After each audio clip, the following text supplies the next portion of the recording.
Bom dia a todos e obrigado por aguardarem.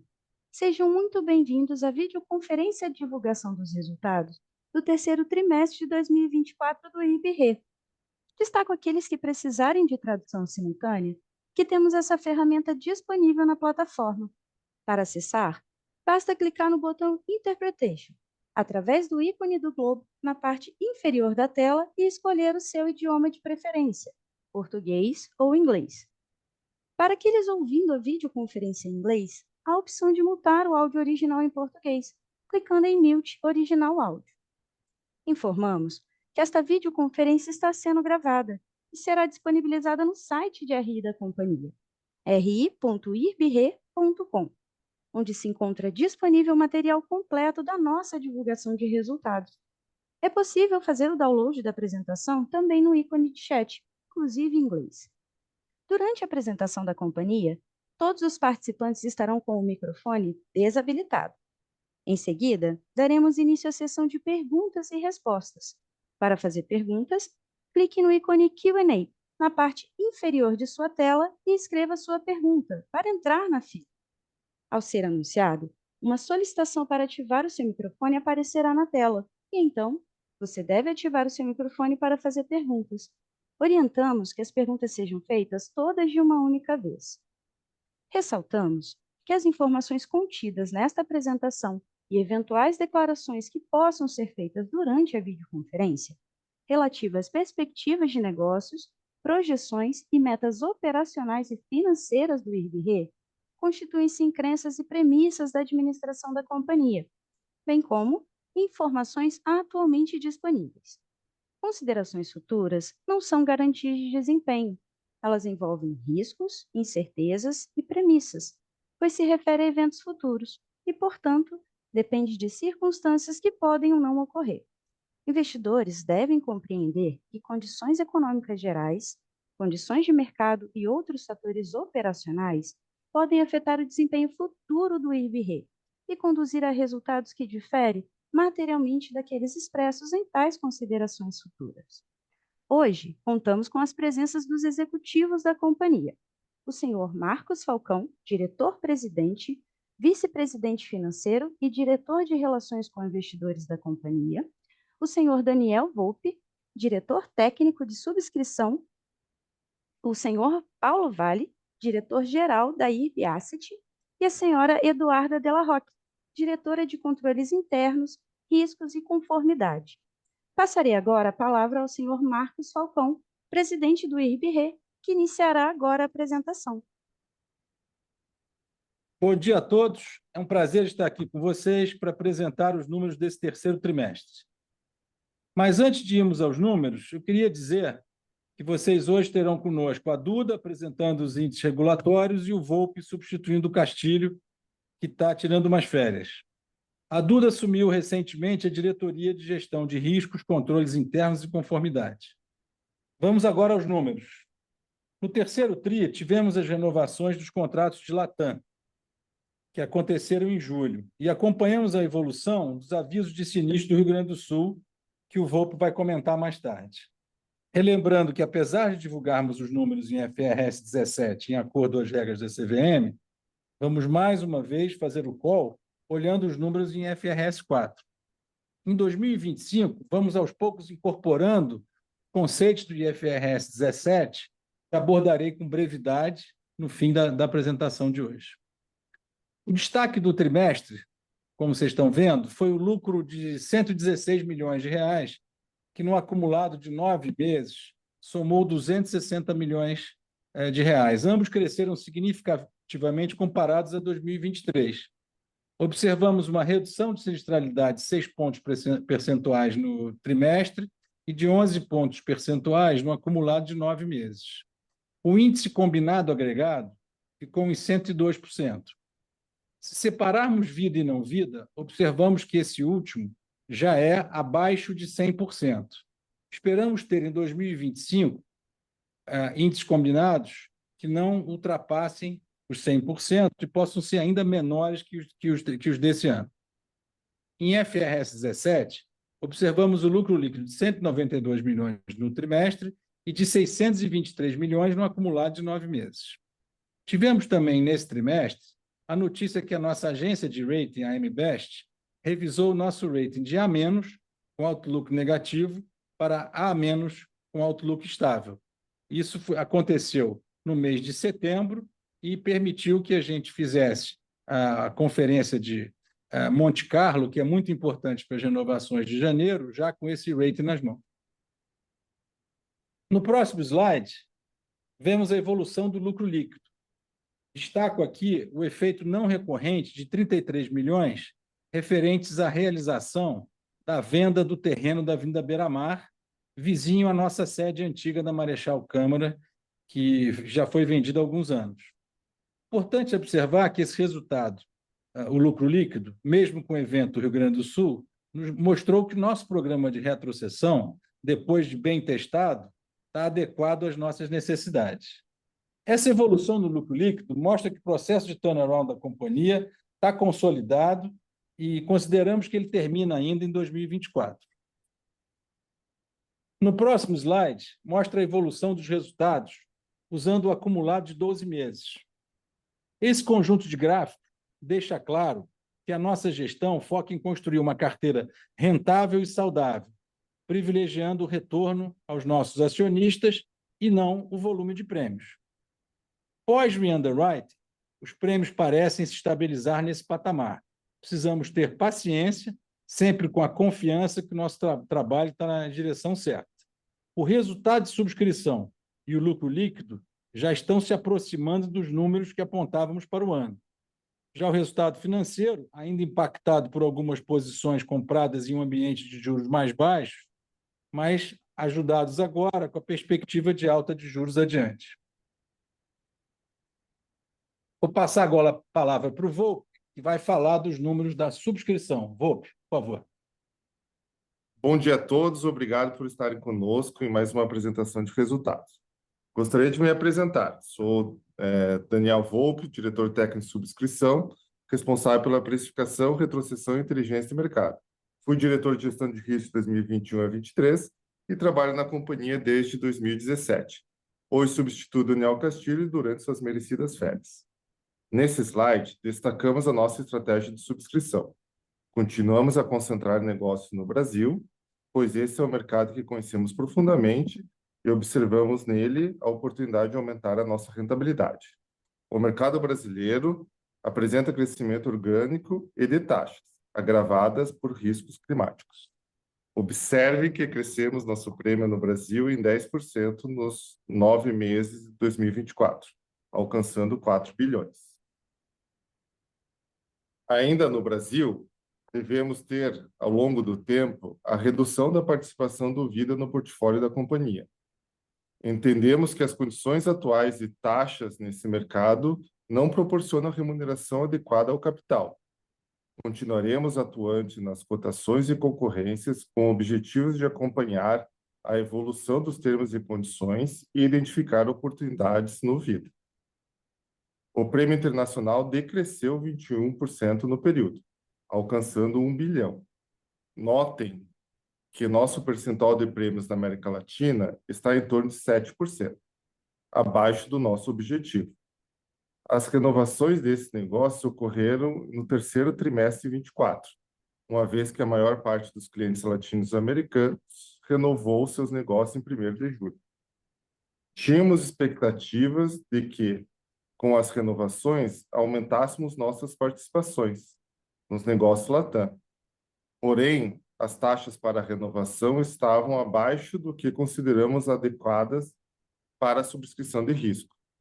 Nesse sentido, preferimos não participar de alguns negócios que não alcançaram a rentabilidade alvo desejada.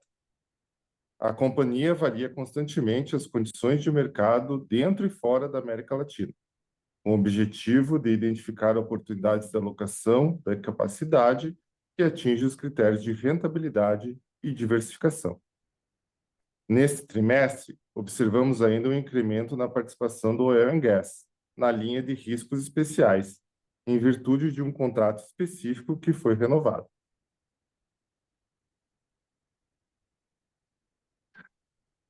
No próximo slide, gostaria de fazer uma atualização dos sinistros referentes às enchentes no Rio Grande do Sul.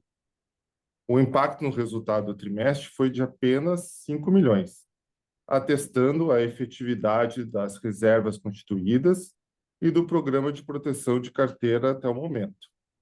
Observamos também uma redução do volume de sinistro reportado com o passar dos meses. Como mencionado no trimestre passado, temos um programa de proteção de carteira, que são contratos de retrocessão, que limita a perda à prioridade para as linhas patrimonial, habitacional e engenharia. Esse limite foi atingido no segundo trimestre de 24, o que quer dizer que os avisos ocorridos no trimestre e os novos avisos serão recuperados junto aos retrocessionários. Esse evento foi importante para testar a adequação do programa de proteção da companhia, que teve a maior parte dos contratos repactuados no 1º de outubro desse ano, com a manutenção em larga escala da sua estrutura. Com os contratos renovados, a companhia continua protegida contra sinistros que eventualmente estará exposta no próximo ciclo, o que é importantíssimo considerando o cenário de aumento de frequência e intensidade de eventos climáticos. O custo deste programa foi de 16% da despesa de retrocessão da companhia nos últimos 12 meses. Para os demais ramos, notadamente as linhas automóveis e riscos diversos, constituímos uma provisão de BNR de 107 milhões no segundo trimestre de 24. No terceiro trimestre de 24, tivemos aviso de sinistro de 57 milhões e uma reversão de BNR de 52. Restam, portanto, 55 milhões de provisão para sinistros que ainda não foram avisados, o que nos parece adequado no momento perante a redução do volume de sinistros reportados com o passar do tempo. Até o fechamento desse exercício, reavaliaremos o montante de BNR. No próximo slide, vamos tratar da sinistralidade. Podemos observar a redução do índice de sinistralidade de 74% no terceiro trimestre de 23 para 68% no terceiro trimestre de 24, principalmente em função da queda do índice de sinistralidade rural e patrimonial. Algumas carteiras tiveram sinistralidade acima do esperado, como aviação, linha em que participamos do sinistro ocorrido em agosto com a aeronave da Voepes, responsabilidade e transporte. No entanto, por serem linhas menos representativas, não mudaram a tendência de redução da sinistralidade observada, tanto na comparação trimestral quanto no acumulado até setembro. Quando observamos o gráfico vida e não vida, fica claro que o negócio não vida mostra-se mais estável e com sinistralidade menor no trimestre. No vida, tivemos efeitos de sinistro referentes a contratos descontinuados no exterior. No próximo slide, abordamos o comissionamento, que abrange tanto as remunerações aos corretores, quanto as comissões de resseguro acedentes nos contratos de resseguro proporcional. No segundo trimestre de 24, tivemos uma comutação, chamada cut-off, de contrato vida no Brasil, com alto comissionamento.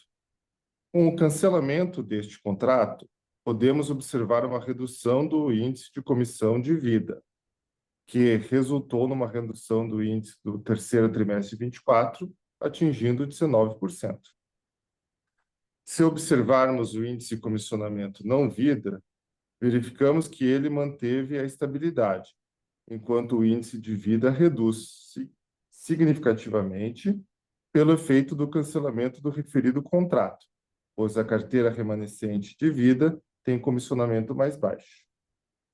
Tendo em vista o cut-off e a redução prevista dos prêmios vida, esperamos que o índice de comissionamento apresente menos volatilidade e tenda ao índice não vida no médio prazo.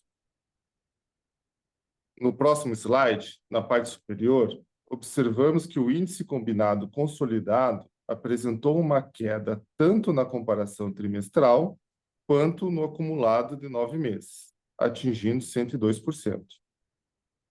Na parte inferior do slide, temos os efeitos vida e não vida. O índice combinado no segmento não vida é de 98% no acumulado dos 9 meses de 24, uma queda de 8 pontos percentuais se comparado com o mesmo período do ano anterior. Por outro lado, o índice combinado de vida, acumulado em 9 meses de 24, foi de 118%, aumentando 7 pontos percentuais em relação ao mesmo período do ano anterior. Pelas mesmas razões expostas no slide de comissionamento, esperamos que o índice combinado consolidado tenda ao índice não vida no médio prazo. Agora volto a palavra para o Falcão.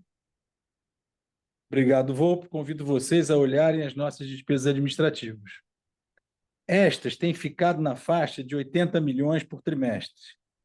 Vale destacar os números de depreciação e contingência. Estamos refinando os nossos critérios de contabilização de OPEX e CAPEX que impactam essa rúbrica. Olhando as nossas despesas comparadas ao volume de prêmios, já salta aos olhos que temos um desafio de eficiência para acontecer no início de 2025, com foco nas despesas correntes e de pessoal. Nesse próximo slide, trazemos uma radiografia do nosso quadro de colaboradores. Temos muito orgulho de termos feito uma gestão ativa de mudança de cultura. Estamos confiantes que, numa empresa como a nossa, a qualidade da gestão será consequência da qualidade do nosso time. Estamos investindo em treinamento e formação para termos um time world class. Temos trabalhado sempre no processo de mudança de cultura para termos um ambiente de alta performance consolidado. No próximo slide, temos praticado uma gestão adequada das nossas provisões técnicas de sinistro. Mais um trimestre, o slide mostra as mesmas tendências dos trimestres anteriores. Já no próximo slide, mostramos o conjunto de ativos que a nossa asset gere para a companhia, decompondo pelo float, dinheiro que guardamos para pagar sinistros, e o total de ativos sob gestão. Mostramos o prêmio emitido para que possamos ver a proporção desses ativos. Passo, então, a palavra para o Paulinho Vale, que é o responsável por essa gestão de investimento. Obrigado, Falcão. Bom dia a todos. Neste slide, vemos a evolução do total de ativos da companhia dentro do resultado financeiro e patrimonial. No terceiro semestre de 2024, fechamos com um total de ativos sob gestão de 8,5 bilhões e com resultado financeiro e patrimonial de 196 milhões. Vale ressaltar que nesse resultado trimestral está incluído o reconhecimento de 37 milhões da venda do terreno da Avenida Beira-Mar, localizado no Rio de Janeiro, ocorrido no mês de setembro. Neste próximo slide, agora vemos o portfólio de investimentos. Na tabela à esquerda, nós temos a distribuição dos investimentos entre ativos garantidores, que somos 6,9 bilhões, redutores, somando 1,3 bilhão, e ativos livres, que somam 270 milhões. Os ativos garantidores, na parte onshore, nós temos os fundos geridos pela IRB Asset, e no offshore e outros, os bonds soberanos brasileiros, os títulos privados em moeda estrangeira, que são os bonds corporativos brasileiros, e os time deposits e certificados de depósito que usamos para imunização cambial, além das ações da Enepar. Os redutores são os ativos que servem como garantia, colaterais, para as nossas operações de retrocessão, concentrados basicamente em treasuries americanos e canadenses. Na figura direita, apresentamos o mesmo portfólio de investimentos classificado por indexador. Dos 61% alocados onshore, 32% são vinculados ao Selic CDI. 12% chamamos de legado de aplicações vinculadas à inflação no período da pandemia e 10% de uma gestão ativa direcional comprada à inflação. E 6% são papéis de crédito privado. Já dos 39% offshore, 14% são soberanos, americanos e canadenses, 11% são soberanos brasileiros, 9% são os bons corporativos brasileiros, os TDs e CDs em diversas moedas que usamos para imunização cambial. Como podemos ver, o portfólio apresenta um baixo risco de crédito e baixo risco de mercado. Nesse slide, mostramos de uma forma detalhada a rentabilidade dos nossos investimentos, para facilitar o entendimento e a projeção do resultado financeiro. Na parte onshore, primeira tabela à esquerda, com montante de 5,1 bilhões, nós temos 54% dos nossos ativos totais alocados em títulos públicos, sendo 32% vinculados à taxa Selic, que renderam 102% do CDI no ano, equivalente a 11% em taxa anualizada, e 22% vinculados à inflação. Desses 22%, 12% chamamos de legado, pois são aplicações realizadas na época da pandemia com taxas mais baixas e renderam 66% do CDI, uma taxa de 7,1 anualizada, 7,1 ao ano. Na parte direita do slide, detalhamos esses ativos por vencimento e suas respectivas taxas de entrada. Temos também 10% de inflação de gestão ativa e direcional, que rendeu 80% do CDI, 8,6% ao ano, e 6% são papéis de crédito privado, que renderam 125% do CDI, 13,5% ao ano, resultando em uma rentabilidade total da carteira onshore de 9,8% ao ano, que representa 94% do CDI. Já nos 39% offshore, e no montante de 3,3 bilhões, utilizados para a imunização da carteira, mostramos no slide anterior, temos a seguinte distribuição e retorno. 14% são soberanos americanos e canadenses, que nos rendem 83% do Fed Fund, uma taxa anualizada de 4,4% ao ano. 11% são soberanos brasileiros, com rentabilidade de 116% dos Fed Funds, que rendeu 6,2% ao ano. E 9% são bondes corporativos, TDs e CDs em diversas moedas que usamos para o hedge cambial, rendendo 120% dos Fed Funds, que representa 6,4% ao ano, resultando no total da carteira offshore de 5,5% ao ano. Dessa forma, a rentabilidade total da carteira, considerando onshore e offshore, foi de 7,8% ao ano. Por fim, na parte inferior à direita, o gráfico ilustra o que chamamos de legado. Aqui vemos a rentabilidade anualizada dos ativos onshore desde 2021 contra o custo de oportunidade de reinvestimento, que usamos como referência a taxa CDI acumulada em cada período. Em um primeiro momento, os investimentos tiveram retorno acima do CDI, que conseguimos visualizar no comparativo de 2021. Porém, com o aumento das taxas de juros nos anos seguintes, passamos a ter uma taxa de carregamento abaixo da taxa de reinvestimento. Vale lembrar que tais papéis vencem em 2025, 2026 e 2028, de forma que nos próximos anos o reinvestimento com taxas mais vantajosas para a companhia deverá acontecer. Agora, passo a palavra para a diretora Duda Della Rocque, diretora de Controles Internos e Risco de Conformidade. Obrigada, Paulo. Para começar, eu gostaria de me apresentar. Eu sou a Duda Eduarda Della Rocque, diretora de Controles Internos, Riscos e Conformidade do IRB, desde agosto, mas já estava na casa como consultora para aprimoramento da área de gestão de riscos desde março desse ano. Sou doutora em Economia pela PUC-Rio, com especialização em Finanças e Economia do Setor Público. Sou especialista em gestão de riscos e passei 12 anos no mercado financeiro. Fui sócia do Banco BPM, presidente da Comissão de Gestão de Riscos da FEBRABAN e do IBGC, e fundei a empresa Riscontrol, posteriormente vendida para a Accenture. Em primeiro lugar, nós vamos falar do nosso indicador de solvência regulatória, que vem crescendo continuamente. A suficiência do patrimônio líquido ajustado em relação ao capital mínimo requerido, que era apenas de 18 milhões no final de 2022, e hoje é de 892 milhões, conforme o gráfico superior esquerdo, que significa uma suficiência de 183%. O resultado se deve à combinação de dois fatores que vemos no gráfico superior à direita, tanto ao aumento substancial do nosso patrimônio líquido ajustado, quanto também a uma queda do capital mínimo requerido de um ano para cá, devido principalmente à melhoria da qualidade da nossa subscrição.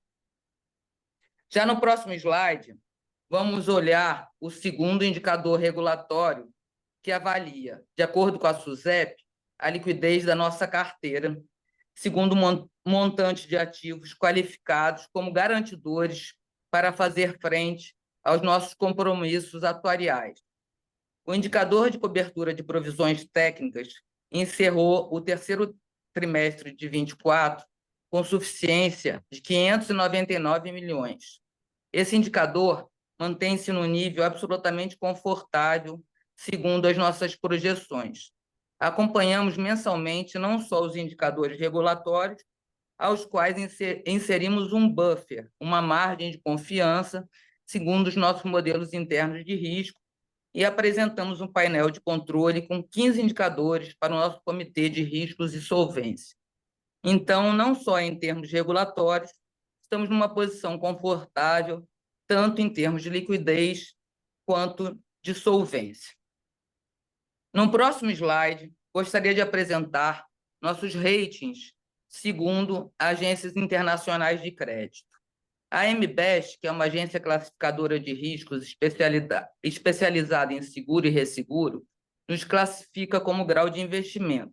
E, em setembro, revisou a perspectiva de nosso rating de negativo para estável. Essa foi a primeira ação positiva de rating desde a revisão de 2020 e confirma a tendência de melhoria do nosso negócio. Gostaria de destacar a força atribuída ao nosso balanço, que é a mais alta possível, e a qualidade do nosso Enterprise Risk Management, que tem nota 4 em 5, que considero muito boa, dado os nossos peers internacionais.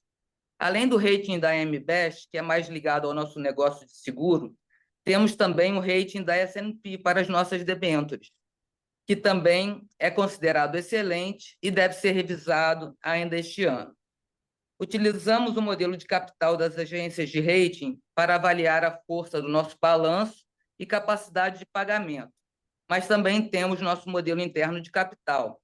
Estamos agora intensificando os aprimoramentos no modelo interno de capital, considerando as diretivas da regulamentação Solvency II da União Europeia. Já estamos praticamente prontos para implementar a resolução 471 de 2024 da SUSEP, que adapta a regulamentação para o Brasil. Nosso desafio no momento tem sido implementar um modelo de alocação de capital baseado em metas de índice combinado por linha de negócio, incluindo parâmetros de geração de capital. No slide seguinte, com relação à pauta ESG, que é muito importante para nós, gostaria de comentar que aderimos ao Pacto Brasil pela Integridade Empresarial, iniciativa da Controladoria Geral da União, CGU. Lançado em março, o movimento estimula o setor privado a assumir voluntariamente o compromisso público com a ética e a integridade. Ao todo, 160 empresas que atuam no Brasil concluíram a adesão. Nossa adesão reforça o compromisso com o futuro da sociedade. Nesse ano, lançamos nosso primeiro relatório de sustentabilidade. Com relação à pauta ambiental, gostaria de destacar o primeiro fórum IRB-PID sobre mudanças climáticas em setembro desse ano, e no aspecto social, a nossa política de pessoas com deficiência, com 11 pessoas com deficiência auditiva contratadas como CLT, e o percentual de 40% de mulheres em cargos de liderança. Queremos ser bem ativos na pauta ESG e, para isso, estamos iniciando o processo de identificação de gaps para entrarmos no Proética, no ISE B3 e IFRS S1 e S2, que queremos adotar já em 2026, um ano antes do exigido pela Resolução CVM 193. Agora volto a palavra para o Falcão. Obrigado, Duda. Muito bom ter você no nosso time. Temos muito a fazer juntos, pois você é especialista em gerir riscos, que é o nosso business. Agora, nesse slide, abordo os aspectos do resultado em IFRS 17. E já antecipo que tem ao meu lado a Thaís e a Natália, além do Jairo e da Débora, que lideram o nosso time de contabilidade e atuária para nos ajudar a responder às eventuais dúvidas que vocês possam ter. Podemos observar um lucro líquido de 192 milhões no terceiro trimestre, contra um lucro de 44 milhões no terceiro trimestre de 2023.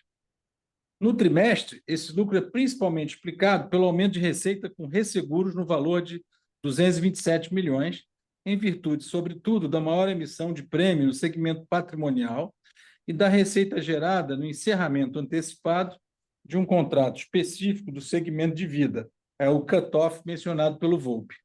Tivemos uma variação positiva na retrocessão, com efeito no resultado líquido de 238 milhões, efeito gerado principalmente pela recuperação de sinistro no período. Por fim, o resultado financeiro líquido teve uma redução de 71 milhões, impactado pela variação do câmbio no trimestre. Observamos ao lado o reconhecimento da CSM, o Contract Service Margin. Vocês vão ouvir muito falar desse indicador no próximo ano. Principal componente da receita de resseguro, 12% maior quando comparamos aos períodos de 9 meses de 24 e 23. No gráfico em forma de pizza, observamos os portfólios que mais contribuíram para o reconhecimento da margem de resseguro. Com isso, chegamos ao fim de nossa apresentação. No último trimestre desse ano, teremos muita atenção em nos preparar para as renovações de 1º de janeiro. Já já, Castilho retorna para liderar esse período tão importante do ano. Estamos elaborando o orçamento de 2025, que será analisado em breve pelos nossos órgãos de governança, em mente dos desafios de eficiência que teremos à frente. Na virada do ano, estaremos virando a página do processo de turnaround, muito atentos à volatilidade vinda das mudanças climáticas, dos desafios de geopolítica e do cenário macroeconômico local e no exterior. Em 2025, teremos também a regulamentação da Lei do Seguro, que ainda está sujeita à sanção presidencial. Estamos confiantes que o IRB-RE está fortalecido para começar 2025 preparado para fazermos um grande ano. Mas antes de passar às perguntas, gostaria de agradecer aos nossos colaboradores e lideranças, ao nosso Conselho de Administração, ao nosso Conselho Fiscal e aos nossos acionistas que têm confiado na nossa gestão.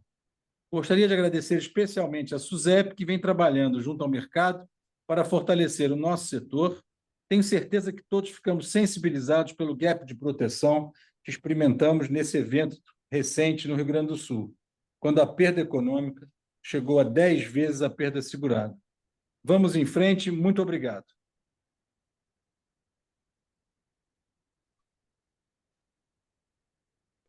Agora, começaremos a sessão de perguntas e respostas. Lembrando que, para fazer perguntas, vocês devem clicar no ícone Q&A na parte inferior da tela e escrever a sua pergunta para entrar na fila. Ao ser anunciado, uma solicitação para ativar o seu microfone aparecerá na tela, e então, você deve ativar o seu microfone para fazer perguntas. Solicitamos, por gentileza, que as perguntas sejam feitas todas de uma única vez. Vamos à nossa primeira pergunta. É do Eduardo Rosman, analista sell-side do BTG. Eduardo, iremos habilitar o áudio para que você possa realizar a sua pergunta. Eduardo, pode prosseguir, por favor. Oi, vocês me escutam bem? Perfeito, Rosman. Opa, fala Bom Falcão. dia, tudo bem? Oi, bom dia, time. Algumas perguntas aqui do meu lado. A primeira é resultado 2025 e dividendo, né? De novo, acho que mais qualitativamente, eu sei que vocês não têm ainda o orçamento completo, mas a gente tem aí um ambiente onde vocês estão recuperando, né, na margem crescimento, apesar de estarem ainda, né, focando na rentabilidade por causa do preço em Latam, vocês mencionaram, mas Selic mais alta, né, uma demanda crescente aí por produtos, dado toda a confusão climática que a gente está vivendo. né? Queria entender ali como é que vocês estão vendo, assim, de uma forma geral, o resultado de 2025. Você acha que dá para ter resultados crescentes e voltar, né, talvez aí no meados do ano, aí, a voltar a pagar dividendos? Acho que esse é o primeiro ponto. E a segunda questão, acho que é um pouco do cenário competitivo.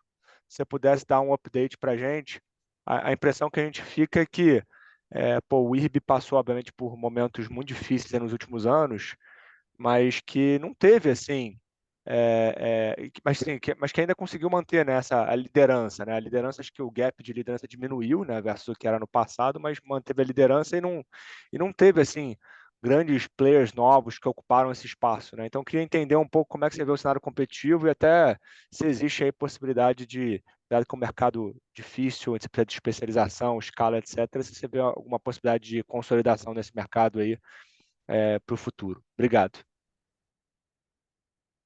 Osman, obrigado pelas tuas perguntas. Se eu começar a falhar aqui, esquecer de algum pedaço, por favor, você volta, tá? Primeiro que eu entendi a pergunta dos dividendos, depois eu vou falar de crescimento de lucro, depois eu falo de ambiente competitivo, tá?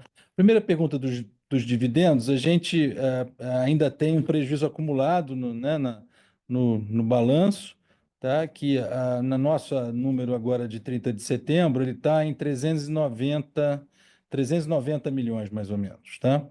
Então, a gente tem que pagar isso no ano de 2025, né? Ou usar um pouco do resto de 2024, do lucro, e pagar esse 2025 para começar a pagar dividendo. Eu acho que para a gente não ficar criando ansiedade, eu acho que o mais realista é pagar dividendo em 26, tá? E não em 25. Tá? Mas eu acho que a gente pode acompanhar esse número aí na ponta do lápis, tá? A sua segunda pergunta, que é em termos de crescimento de rentabilidade, a gente certamente vai crescer lucro daqui para o próximo ano, tá? Eu acho que a gente conversou aqui algumas vezes no passado sobre o impacto da qualidade da subscrição, como ela demora a acontecer. Então, a gente, em 2025, vai ser o primeiro ano que as renovações feitas em 23, já com os preços maiores, começam a impactar 100% do resultado. Então, aí a gente já vê um crescimento de resultado operacional, uma melhoria de combined ratio para 2025. Então, a gente acha que vai observar isso, aliás, acha é muito fraco, não, a gente espera que isso aconteça, tá? A gente tem um cenário de juros mais altos também, tá? A gente tem uma carteira que rende abaixo do CDI, relembrando que tem alguns papéis comprados num cenário de juros mais baixos, eu sempre relembro isso. Então, a gente vai ter aí um crescimento de lucro.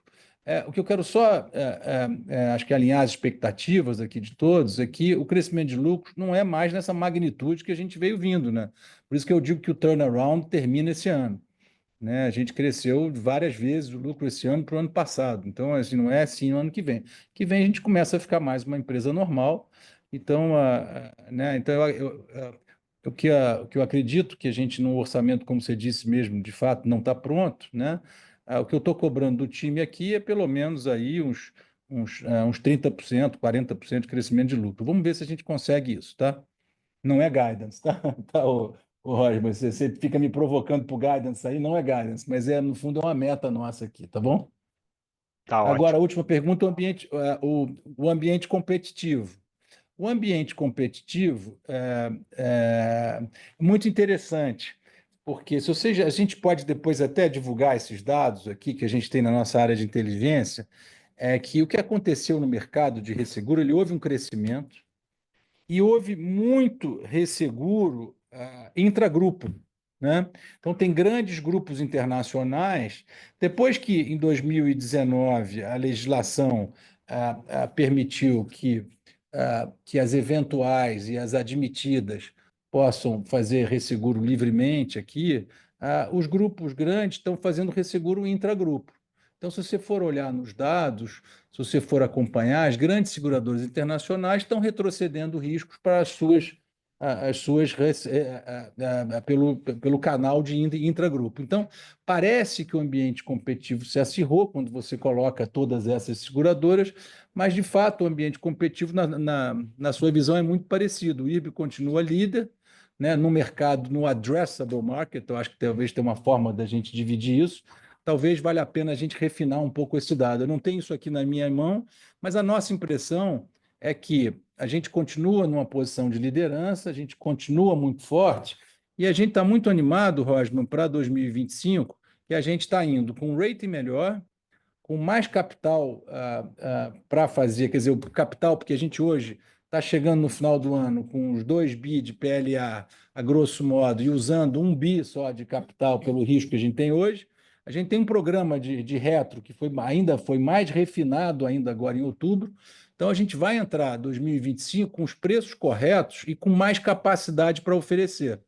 Então, eu espero que isso a gente seja bem sucedido. A gente vai ter visibilidade disso provavelmente no meados a fins de janeiro. Então, a gente vai ter esse termômetro. Essa é a nossa expectativa agora e a gente atualiza com os fatos, tá? Obrigado de novo pela tua pergunta. Eu que agradeço, Falcão. Obrigado. Vamos à nossa próxima pergunta. É da Maria Guedes, analista sell-side do Safra. Maria, iremos habilitar o seu áudio para que você possa realizar a sua pergunta. Maria, pode prosseguir, por favor. Bem, bom dia, vocês me ouvem? Sim, Maria, ouvimos sim. Bom dia, tudo bem? Perfeito, Falcão, tudo bem? Bom dia. A minha pergunta aqui era ter um pouco mais de detalhe com relação ao prêmio retido para 2025. Para você elevar de patamar, vocês precisam ou acelerar um pouco no prêmio emitido ou acabar diminuindo um pouco os níveis de retrocessão. Você chegou a mencionar na última pergunta um pouco dessas duas componentes, mas eu queria entender como que está a cabeça de vocês, para qual dessas duas alavancas é mais viável, ou a ideia é manter mesmo o prêmio retido seguindo nos níveis de crescimento que ele está atualmente? E se eu puder adicionar também, como que está a cabeça de vocês com relação à exposição setorial? Vocês mencionaram um pouco sobre as taxas desfavoráveis de renovação de vida, e aí eu queria entender como que está a cabeça para a exposição para 2025, se é o patrimonial seguindo penetração, ou vocês estão vendo potencial de crescimento e oportunidade em algum outro setor também. Obrigada. Maria, você me desculpa, Maria, aconteceu alguma coisa aqui no nosso áudio que cortou um pedaço. Eu estou com medo de não ter entendido perfeitamente a sua pergunta. Você começou falando dos prêmios emitidos. Desculpa, você pode repetir, por É, gentileza? Na verdade, a gente queria pegar um pouco mais de cor no prêmio retido, tentando entender se a cabeça tem espaço para aceleração via ou evolução de prêmio emitido ou reduzir um pouco os níveis de retrocessão. Queria entender a cabeça de vocês para qual dessas duas componentes seria mais viável, ou se é mantendo os níveis de patamar de crescimento que ele está hoje. E uma segunda pergunta com relação à exposição setorial. Perfeito, Maria, claríssimo agora, tá? O que eu acho assim, o prêmio retido é o nosso objetivo final, tá? Então, acho que você tocou num ponto muito, muito bom. O que a gente quer é realmente reter os melhores riscos, tá? E o nosso objetivo é que nessa renovação a gente cresça o prêmio retido, né? Se os nossos preços forem aceitos e a gente oferecendo mais capacidade, a tendência, a nossa expectativa é que esse prêmio retido cresça, tá? E desse prêmio retido que a gente multiplica pelo combined ratio e acha o resultado operacional. Então é assim que a gente olha para o nosso negócio. Então a expectativa é que ele cresça e o nosso orçamento é que ele cresça. Tá? Número 1, via retro pode ser também, porque a gente com mais capital, a gente pode passar a reter algumas linhas de negócio mais do que outras, sem, obviamente, deixar de ter a proteção prudencial. Tá? Muito boa pergunta, obrigado. Agora, o segundo ponto é na parte setorial. A gente vai continuar crescendo nos mesmos ramos, tá? Que é patrimonial, que é o nosso principal, engenharia e riscos especiais. Agora, a parte de vida, mercado é muito interessante, Maria. O mercado de vida é muito diferente do mercado de não vida. O mercado de não vida continua com preços bons, hard, e no Brasil é um mercado bastante dinâmico. O mercado de vida no Brasil é pequeno e os preços estão muito soft. A gente hoje não vê atratividade para subscrever vida. Então a gente não tem, assim, a não ser que mude o cenário, a gente fica muito confortável em ficar com vida sem crescer muito e sem ser um ramo importante por enquanto. Respondi, Perfeito, Maria? perfeito, respondido. Obrigada, Falcão. Obrigado. Vamos à nossa próxima pergunta. É do Tiago Binsfeld, analista Southside do Goldman Sachs. Tiago, iremos habilitar o áudio para que você possa realizar a sua pergunta. Tiago, pode prosseguir, por favor. Bom dia, Falcão, time. Eu queria fazer duas perguntas também.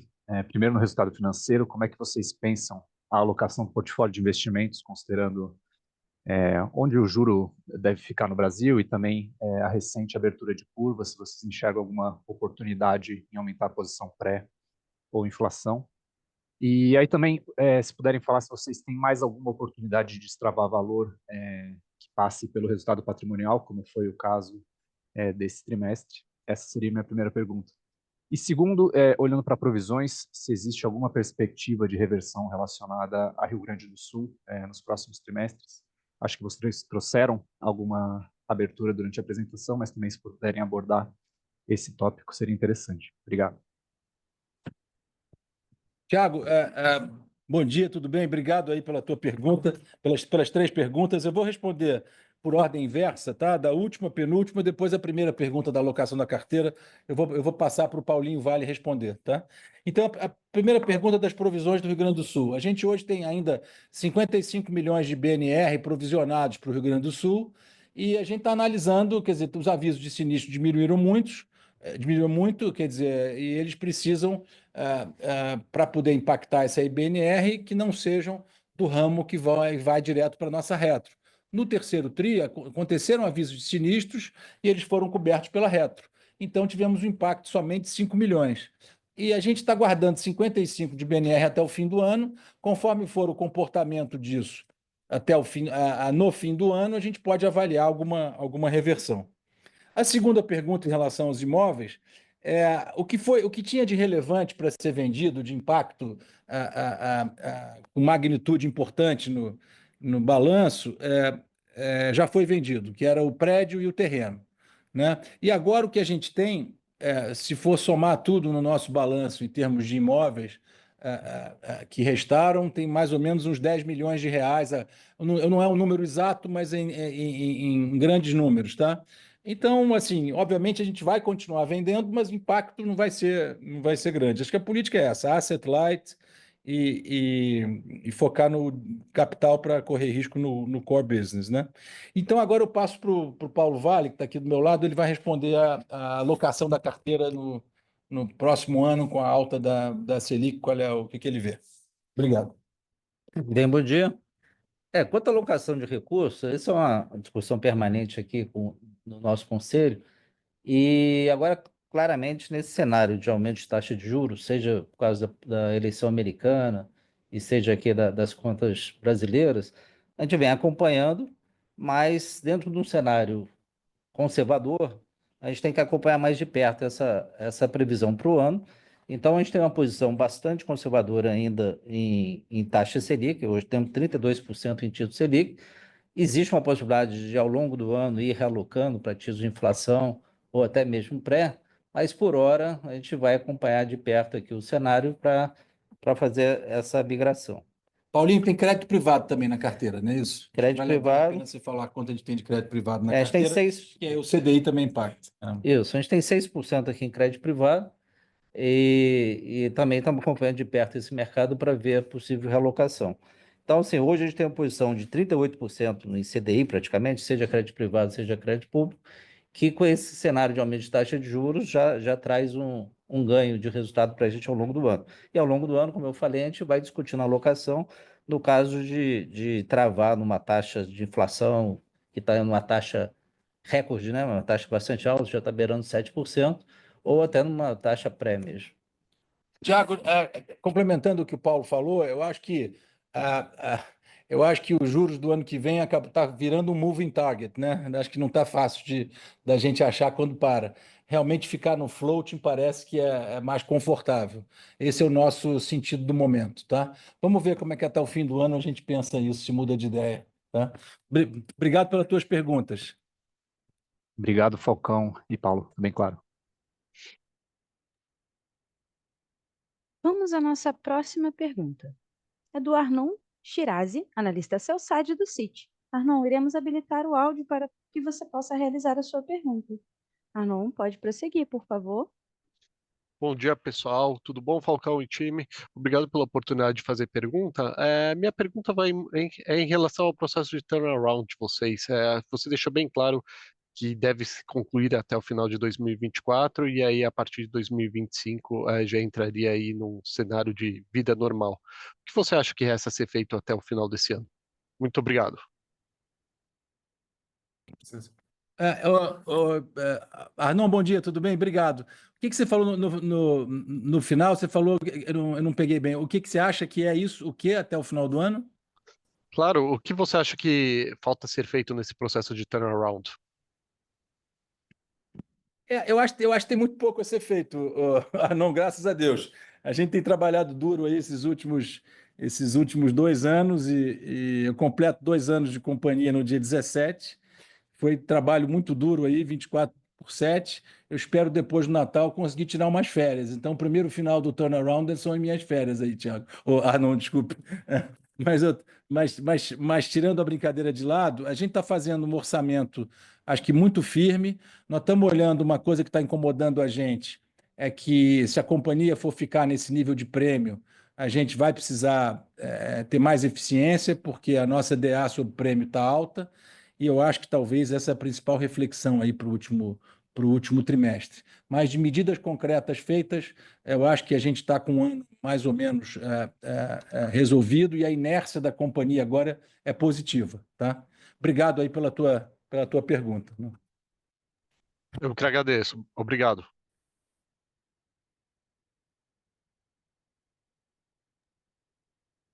A nossa próxima pergunta é do Guilherme Grespan, do JP Morgan. Guilherme, iremos habilitar o áudio para que você possa realizar a sua pergunta. Guilherme, pode prosseguir, por favor. Oi, bom dia, Falcão e time. Obrigado pela apresentação, super claro aí os pontos. Minha dúvida no PNC, vocês estão, desculpa, não vida, né, que inclui talvez aqui alguns outros subsegmentos, mas, Falcão, você comentou que o hard market, a percepção é que ainda está forte dentro desse segmento. Então, minha dúvida é, na verdade, olhando o combinado aqui. Quando a gente olha o combinado de não vida, obviamente, o resseguro é um business volátil por natureza. Mas cada vez mais eu tenho a impressão que o seu mix está convergindo para o que deveria ser o business de não vida. Só que eu olho o combine de não vida, ele tem subido um pouco na margem, né? Ele veio de 95 ali num bottom no final do ano passado e hoje está rodando ali próximo de 100%. Então, minha dúvida, olhando para frente, na verdade, tendo em consideração esse hard market de P&C, qual que é a perspectiva desse combine do não vida em 2025 e 2026? Se a gente deveria ver uma trajetória cadente aqui nesse combine ou seria algo mais próximo de 100% que a gente deveria esperar? E se você puder usar também o duration da carteira na resposta, acho que é um dado legal para a gente ter também para saber qual que é o tempo para repricing no total. E aí, na minha segunda pergunta, na verdade, bem rápida, sim, em 2025 vocês vão continuar divulgando os resultados em FRS 4 ou os comentários do release vão ser em FRS 5? Desculpa, 17. Obrigado. Grispa, obrigado aí pelas tuas duas perguntas. Bom dia. Primeiro eu vou começar pelo IFRS 17 versus IFRS 4, que é mais fácil. A gente tem sido muito interessante a nossa trajetória do time convivendo com o IFRS 17, e eu acho que é um processo gradual, tá? Então, eu te confesso que eu não quero prometer uma data, a gente pretende continuar fazendo em IFRS 4 até o dia que a gente achar confortável fazer em 17 e achar que a gente vai agregar valor como informacional. O que eu acho que pode acontecer, que a gente estava até discutindo isso aqui ontem, é que a gente começa a falar mais sobre o 17 a cada trimestre do ano que vem. Então, com isso, a gente vai dando mais cor do 17, mas a gente não larga o 4. A gente vai ter, nós estamos vivendo com dois mundos aqui. Então, assim, tá super interessante, desafiador intelectualmente e um aprendizado grande, né? Então, é assim que a gente vê esse caminho. Lá fora, é engraçado a gente acompanhar as empresas que divulgam lá fora. É muito interessante até o cálculo do combine ratio feito pelo IFRS 17 também é diferente, a gente tem comparado com os nossos, os efeitos do CSM, né, do líquido, do LCR. Então, acho que é muito interessante esses conceitos todos, mas a gente vai aos poucos incorporando trimestre a trimestre. Voltando para a tua pergunta, você pode repetir qual era a primeira que você fez? Lógico, obrigado pela resposta do IFRS, Falcão. A primeira é com relação ao PNC. A gente viu o combinado de Tá, PNC, não me vida. lembrei, fica tranquilo. Fica tranquilo. O que a gente acha, primeiro é o seguinte, a vol existe, tá? Primeiro, a vol existe. E a vol existe por vários aspectos, tá? Quando a gente apura sinistro, o sinistro, primeiro, ele não vem só do trimestre anterior, nem do ano anterior, ele vem de anos passados aqui. Tanto que as reservas também têm, como você perguntou, o duration da carteira, né? Então, assim, o esperado é que os sinistros sejam...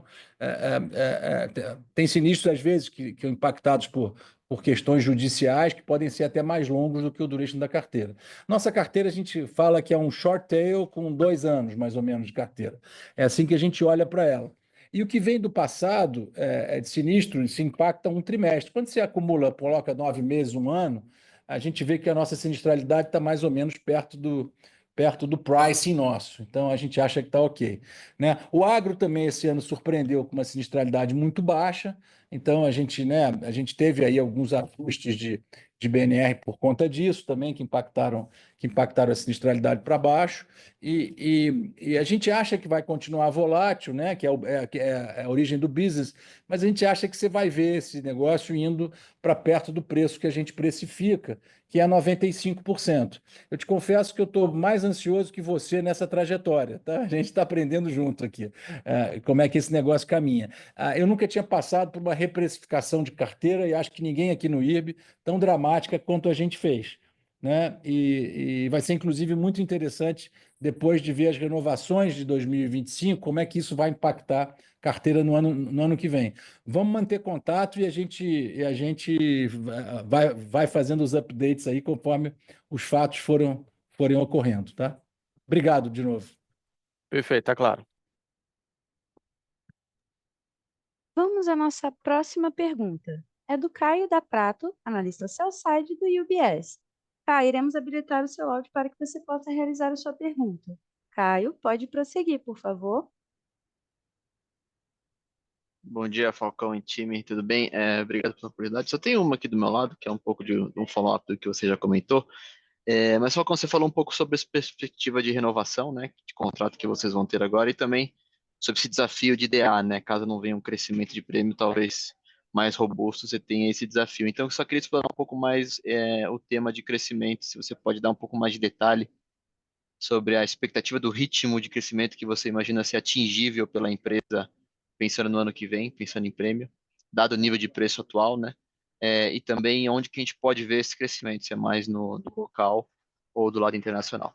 Era isso, obrigado. Caio, obrigado pela tua pergunta, é ótima. A gente está realmente numa fase de se preparar para essa renovação do ano que vem, do início do ano, que a gente justamente vai ter aí um pouco essa medida de potencial de crescimento. A gente está preparado, como quando a gente começou esse ano, no primeiro call eu dizia, olha, a gente espera crescer esse ano nos 10% a 20% se o preço permitir. O que aconteceu foi que o preço não permitiu muito, quer dizer, a gente botou o preço e as pessoas teve uma elasticidade de preço alta. O que eu espero é que a elasticidade de preço, número 1, diminua, e diminua por um outro fator. Primeiro, porque eu acho que a percepção que o ambiente é mais arriscado está todo mundo tendo, né? Eu acho que não pode só ter a percepção e não traduzir em preço, não só pela aceitação do comprador como agente que oferece capacidade, e também porque a gente está indo mais fortalecido com poder de oferecer muito mais capacidade do que antes. Então, se a gente não crescer por novos clientes, a gente pode crescer pela capacidade, né? Eu continuo repetindo que eu gostaria de crescer pelo menos 10 a 20% aí no prêmio retido, né? Que é o que impacta realmente nosso resultado operacional na veia. Mas eu acho que a gente bater um papo no final de janeiro, como eu tenho dito, faz muito mais sentido, Caio. Você fez uma outra pergunta ou eu te respondi? Não, era Ah, isso DA, mesmo. E né? se Você o falou de DA crescimento também. é Não, você sobre o falou de DA, DA também, né? É a DA. O problema é o seguinte: a competitividade de uma resseguradora é dada pela DA. Tá? Você ganha muito mercado se você tem uma DA baixa. Tá? A gente adoraria ter a nossa DA, nossa meta aqui nos nossos bate-papos internos, no time de gestão, é ter uma DA em torno de 5% do prêmio, né? Pode ser o emitido, porque o emitido ele paga essa DA também. Tem 5% do prêmio. A gente está em torno de 9% agora, né? A gente subiu um pouquinho porque o prêmio caiu, né? Então a gente vai ter que ter discussões internas, principalmente depois que passar aí a renovação de janeiro, que se a gente não enxergar que esse prêmio vai subir, eu, como gestor, vou empurrar para a gente cortar a despesa e buscar eficiência. Tá? Então, acho que o compromisso é esse. Tá? Sempre a gente vai estar aqui buscando rentabilidade, buscando os índices corretos, buscando fazer o melhor pela companhia e o correto para os nossos acionistas. Eu acho que nesse sentido que é esse comportamento com a DA. Tá bom? perfeito. Super claro, Falcão. Obrigado. Obrigado a você, Caio. Agora, gostaria de voltar a palavra para a companhia para responder as demais perguntas enviadas via chat.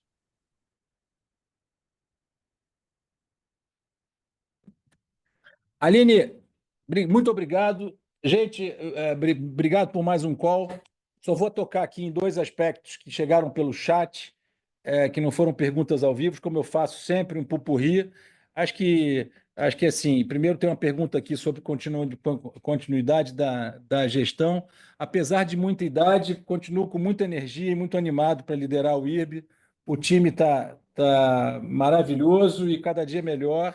E trabalhar aqui não só é um desafio intelectual muito interessante, como um grande prazer. Tá? Em relação a uma outra pergunta que tem aqui sobre a Andrina é a nossa a SSPE que fará os nossos ILS, né? As letras de securitização do seguro, né? Do risco de seguro. A gente ficou de emitir esse ano, né, a primeira, e a gente não, tudo que a gente controlava, a gente fez, o que a gente não controlava, acho que não vai permitir que saia a primeira emissão esse ano. Mas, assim, eu acho que vocês não precisam contar que isso seja algo relevante em termos de números. Sim, é uma atividade que vai crescer aos poucos, e eu acho que só vai ter impacto realmente na gente aqui, mais para os anos seguintes, que nem 2025. 2025 vai ser o ano do início, do aprendizado, e aí isso vai ter um impacto mais para frente, né? Com isso, eu agradeço a todos aí, encerro mais um call de resultados e tenho certeza que o nosso próximo call, a gente vai mudar um pouquinho a apresentação, a forma de mostrar, e vai ser um call depois da renovação de janeiro. Então, acho que com o resultado do ano inteiro. E aí vai ser o fim do processo turnaround, renovação de janeiro, num outro formato. Então, nos vemos lá e obrigado mais uma vez. A sessão de perguntas e respostas está encerrada. A videoconferência de resultados referente ao terceiro trimestre de 2024 do IRB-RE está encerrada. O Departamento de Relações com Investidores está à disposição para responder as demais dúvidas e questões. Muito obrigada aos participantes e tenham todos uma boa tarde.